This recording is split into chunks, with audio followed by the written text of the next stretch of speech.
thing didn't turn off. So that was kind of crazy. All right, so let's rewind. Or maybe we won't rewind. What we're doing is finding ourselves in an election year.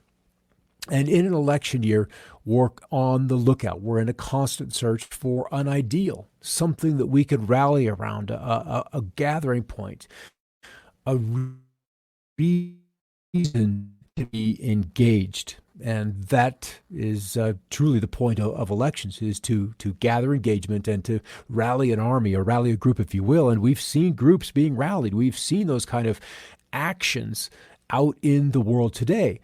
But if we're looking for an ideal, does that action that we're finding out there, is it applicable to you as an individual, as a family, potentially, and then as would it be applicable to your employer and your job purpose? How about your school district, your community at large? Then what about your state and ultimately the nation? Are those actions that people taking, would their desires, if laid across or applied to the whole of the United States, all 330 plus million of us, would they lead to a richer, a fuller life? Are their goals appropriate for us? So that's kind of where we are. Good to see everybody coming on there. Yay. Yes, Vicky, you got to have sound. And see, this is the first time I did not check that little button because I trusted it. Trust but verify. Well, it was Ronald Reagan, wasn't it? Trust but verify. And it's just a little glance over there, so we'll do there. Good to see you there, Robert. It's been a bit of a spell. And so what I kind of want to do is roll out a little slideshow. And we'll show this over on here on StreamYard. And so I'm just going to call it Finding an Ideal. And there are so many out there. And this is the challenge with this, is that we have 300 plus million people. And then even if the nation as a whole found an ideal, would it be applicable or usable in the outside world? Because Americans, we have to interface with the rest of the world. So our ideals, ultimately, as you're an adult, and I'm sure most of us on here are, deal with a spouse. You know, we're out there looking, we're shopping, we're looking for the spouse that will complement us. And that obviously a job that can then bring a revenue, an income source, but then most importantly, fulfill us in a way that does then bring an income and that leads to harmony within yourself. And then if you're in a good shape, and you could be beneficial to family and spouse. And then that job or that spouse isn't a detriment to your health if you're not getting the activity, if you're not getting out and about, if you're not eating correctly. All of these things will then play into health and then body as well. And then the proper home. And this could be even just the emotional home, the safe space you come home to, or physical structure itself and to where it's located.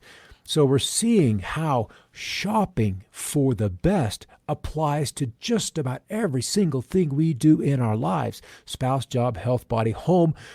And then you've got to nourish that body itself. You've got to have food. And that is a decision that we encounter nearly every hour of the day.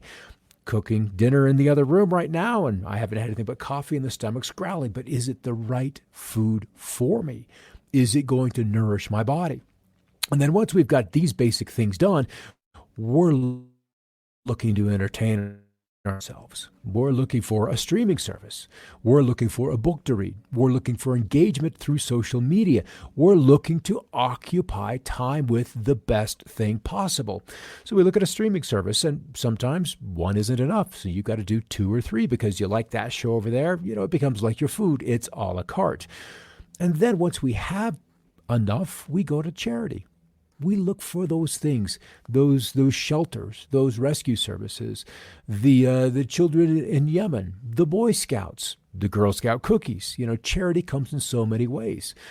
And then we get into dicey things. We get into things that are somewhat more complicated because these things, let's say politics down in here, don't necessarily serve us. We serve them.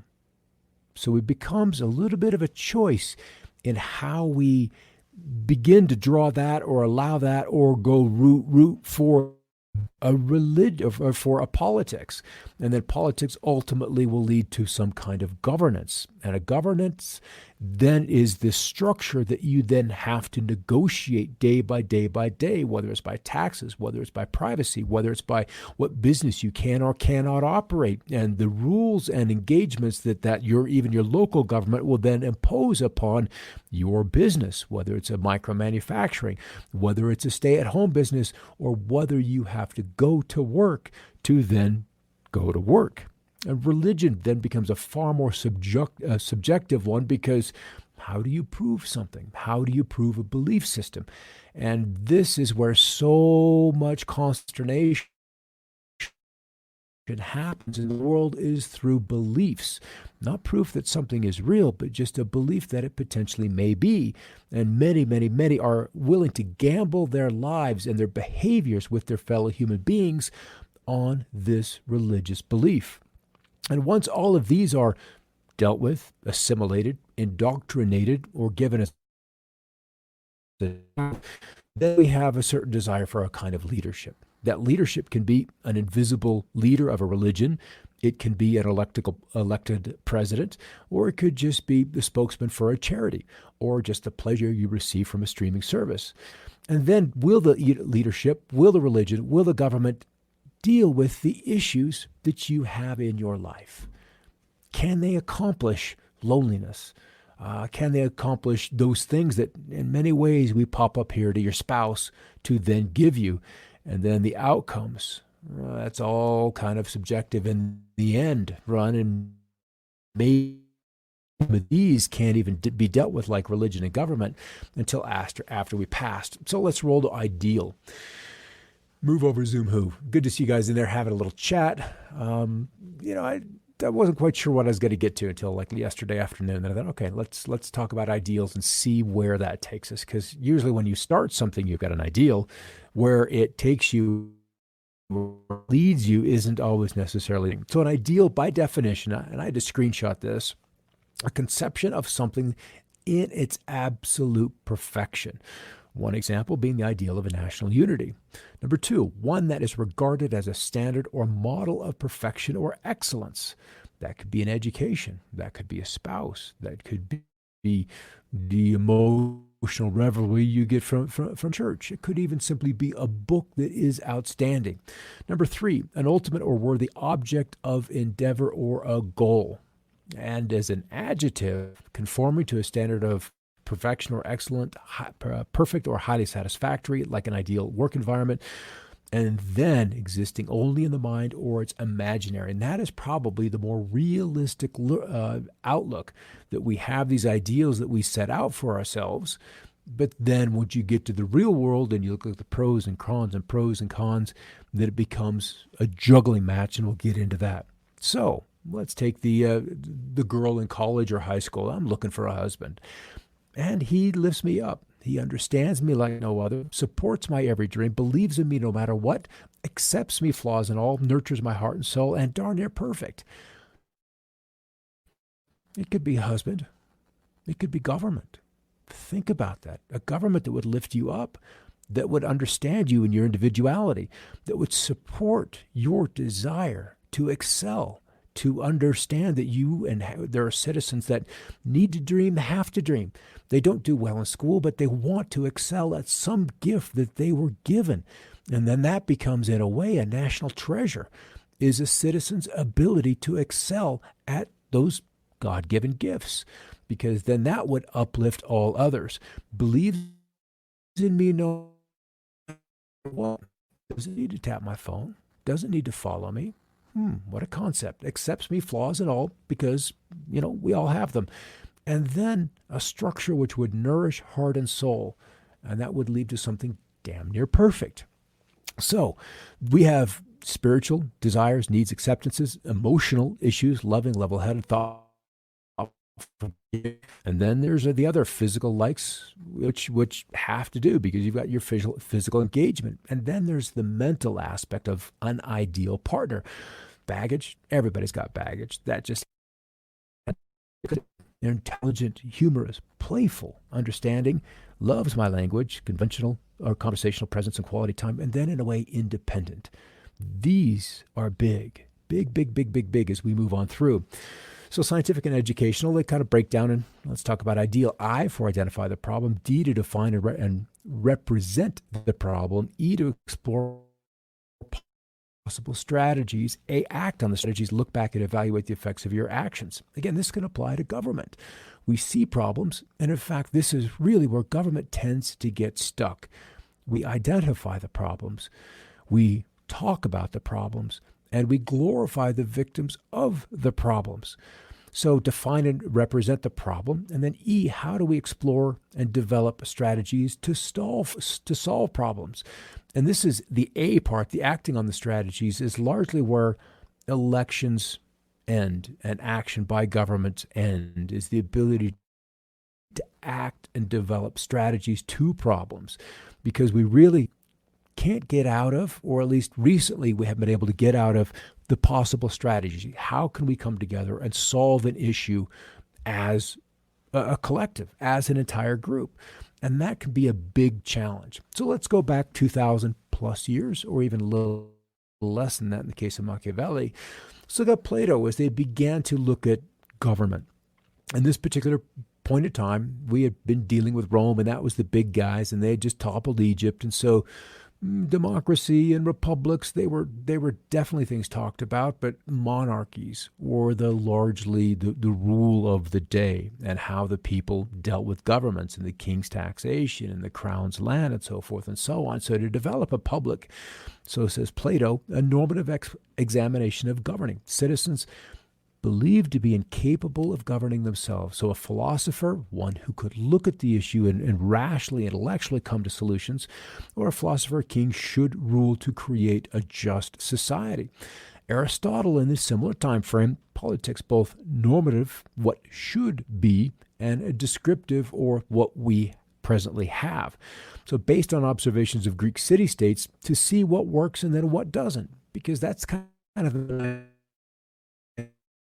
Greek cities. We had multiple examples within a small geographic area, and you could see what works. And that, to me, is there. I think there'll be some processes that happen in the United States that become decentralized, as we see the federal government in some ways simply break or cease to exist, or the ability to exert its influence over larger areas wanes because of the problems we presently have. We see 51 states, if DC ends up getting statehood, as kind of before the Congress right now, approach the problems, be they healthcare, be they education. There's a list that could get kind of lengthy of problems that centralization has not been able to solve. And maybe that was the plan at all. That has to be surrendered. That maybe the plan isn't and wasn't to see a society thrive, but one to be captured, controlled, and directed. And if we were to look at the way governance in the United States is, and probably most of the world now, is to centralize it and then to control. And by doing that, we take the nurturing part out of it. We take the ability to creatively thrive out of it. So it begins to really change those kind of things. Important. The Prince, published in 1513, obtaining and using political power. And there's a realist explanations may not be explanations not based on religious doctrine or what we wish society to be. And this is what seems like has happened. We're using the political offices simply as power. So how do we break it up? Collectivism and individualism. The collectivism is where we've kind of been tended to be drifting. Those are the protests that are happening presently. The roots are in Plato and then Marx. The political system is largely expressed as socialism and communism. Revolution is the result, and totalitarian dictatorship in one form or another, whether it is a party like the CCP or the CCP, well, the Soviet system. That was CCPP. The totalitarian dictatorship. So you have this structure, and whether the people are qualified or not, if you have toed the line, been honorable and loyal to the system, then you, I hate to say this, but you fail upwards. How many times, even in the States, do we see somebody just really, really mess up a job or booger up an investigation or oversee a disaster, and it's a spectacular failure, but yet in 1, 2, 3 years, they're promoted up the chain of command. And that just kind of lets you know that that outcome of that disaster was likely already set in stone. For individualism as a political system, the roots are in Socrates, Hume, Adam Smith, Declaration of Independence, which we read a couple of shows back, and then the political system right now is expressed in democracy. So that resulted, the Constitution, the Declaration of Independence, the Bill of Rights. We had these powers split up. So the local regions could still have establish their local governments, establish and maintain their own school system. And now we have a Department of Education that oversees education. And indeed, if you don't show up at school by 6 years old, somebody knocks on your door. Regulate trade within the states. Okay. Conduct elections, still should be reserved to the states, and then provide for public safety, sheriffs largely, and then the state marshals. Where that and the national government overlap, taxation, providing for the public welfare, criminal justice. Dudes jump back and forth between jurisdictions. The ability to borrow money, which is essentially accessing the financial system through the charter banks, and then, of course, to build roads, which would then allowing for trade. Ultimately, that would head to ports, so you're dealing with foreign trade. Copyright laws and patent laws. This is kind of an interesting topic because we've seen such changes within the patent laws in just the last 15 years. Some of them probably not beneficial for us, but the national government with the ability to declare war, create and maintain armed forces, and then to establish foreign policy. That's kind of the big one. So where are you? Are we on the political spectrum, and maybe where do we go? And as I look through these graphics today, I was curious to see how many put fascism on the left and others put it on the right. Communism always ended up on the left side of things. And then anarchy was kind of back and forth. It was definitely at the one extreme on the right. But it's interesting that there's no set place where this resides, which is corporatism that runs the government. And it's in a strange way that's kind of where we're seeing this, especially with the value of information and then the information society. We've seen that being really collected in the Facebooks and the Twitters, in those that are controlling or managing at best our public discourse. Yeah, Karen, excellent slide on federalism. A great summary. There's so many aspects to this, and I'd like to say that nothing is truly set in stone. And as soon as you end up set in stone, then we need a revolution to kind of break us out of it, so we can be flexible, because the generation that is in now, my generation and younger, is very different than the one 50 years ago, and certainly 50 years prior to that. We're just always different people rolling through these same systems. So fascism, a political system where the state comes before the individual, we're kind of there now, which is headed by a dictator bureaucracy or republic that is distinguished by career leaders, typically for life, where individuals are subject to arbitrary search and seizure under the pretense that it's good for the whole, which is always greater than the one. We can see that. It is widespread. Communism, a political and economic system in which the government controls all business. An idea starts. The idea goes up the chain of command. They realize that it could be of benefit for the people, so the party starts the business. In Russia, they started the aircraft manufacturing business. They ran the state space exploration business. It was all state-run. And that leads to massive inefficiencies, but not so great that it is an abandoned system. Communist governments, all communists are socialists, but not all socialists are communists. And this is the fine line where we see the protesters wanting to be. Where can we have, let's just finish this, where could we have access to a nation's natural wealth? Be it Libya and oil, be it Venezuela and their massive oil reserves. Those would be used those could be brought out of the ground, processed, sold to the world to the benefit of the people rather than to corporations. So there's some subtle areas where you can have the natural wealth of a geographic area serve the people rather than having companies, the Arcos, the Exxons, the Texacos, the Gulfs, the Phillips 66. Some are here, some are not here. Some have been emerged to get larger and larger corporations, which kind of leads us back to a sort of eco-fascism. So either way, the people are supporting the system. And it's always that way. Capitalism necessarily won't be killed by communism, but capitalism will be killed by low-wage workers by products. So you have I hate to say it, but the fascist part of the corporate aspects not trickling down, not allowing the workers to earn a living wage.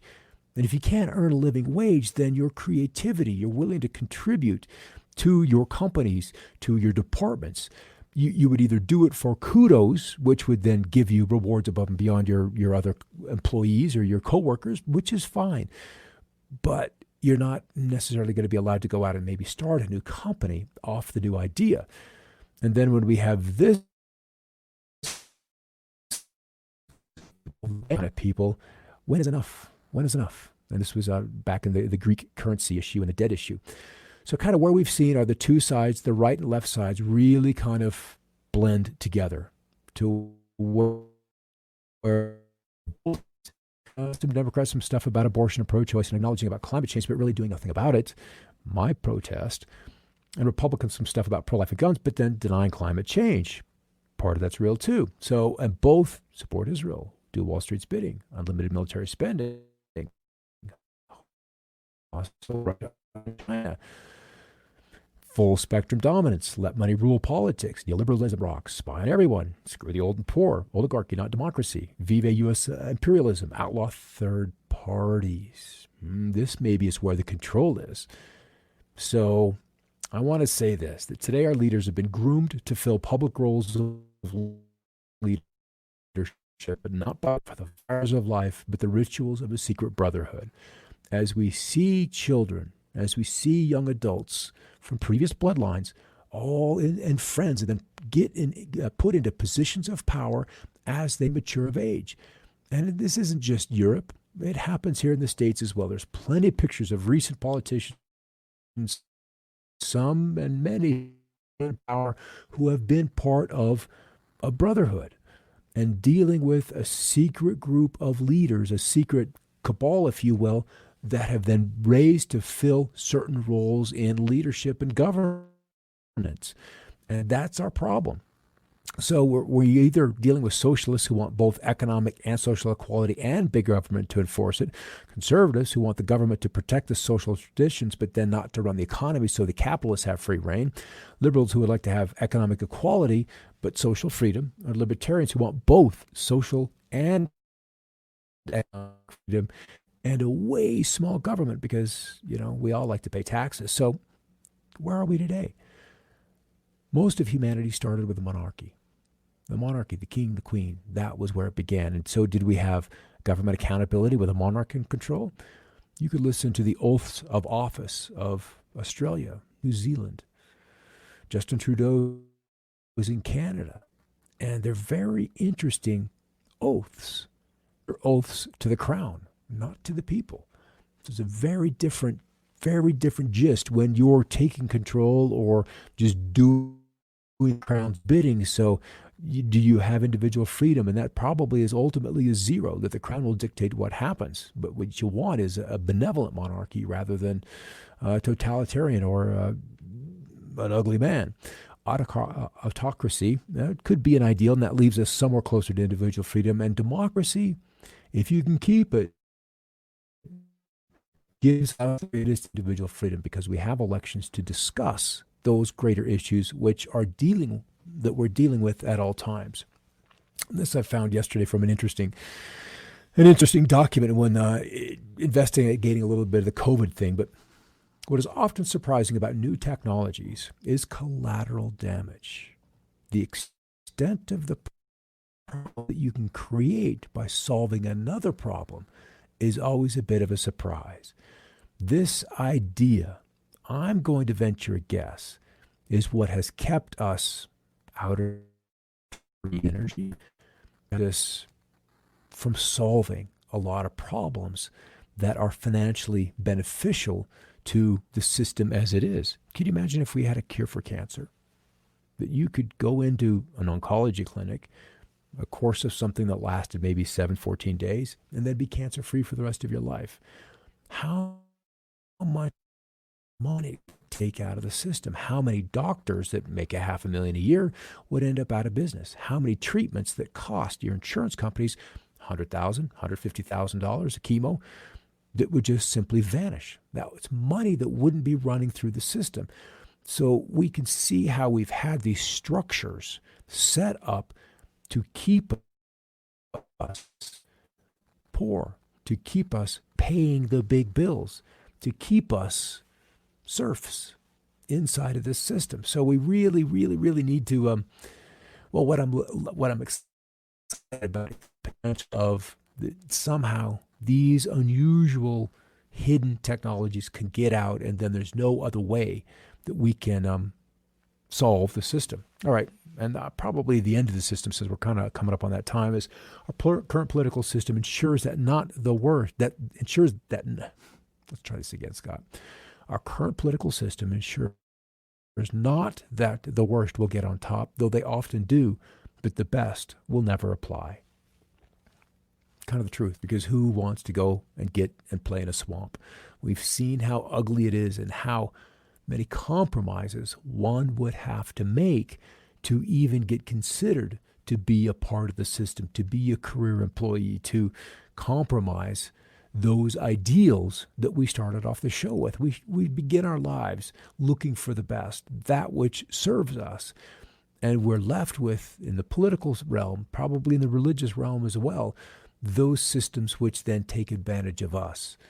And this is kind of the state of where the world is, and whether we can solve that with another election, or we're just kicking the can down the road for another opportunity, potentially in 4 years, to solve the problems that could have been solved 104 years ago. All right, that's kind of it for the week. I was going to get on into mask or not mask, but I think we'll be able to save part of that for Wednesday, and that's a request of Robin. So we'll get into this. This is kind of cool because there's a lot of interesting ways to look at this. And Robin, you're so right. The youth is full of idealism, and we do kind of lose it as we get older, and you have to even get through the education system. And I'm glad I wasn't homeschooled, although they could have done it. But I'm glad I wasn't homeschooled. I'm glad I got the opportunity to go to school for that social interaction. But once you hit college, you realize that the game is very, very different than what we were told and brought up as children. All right, thanks for your participation, guys.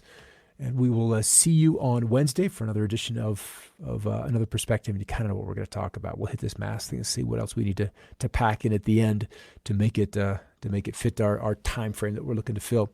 I'll see you tonight at 5 o'clock Mountain for a look at weather. I know Risa had a question about the dust. Where did I'll have the answer for you coming up at 5 o'clock. All right, everybody, take care. Have a great evening, and we'll see you a little bit later. Keep looking up.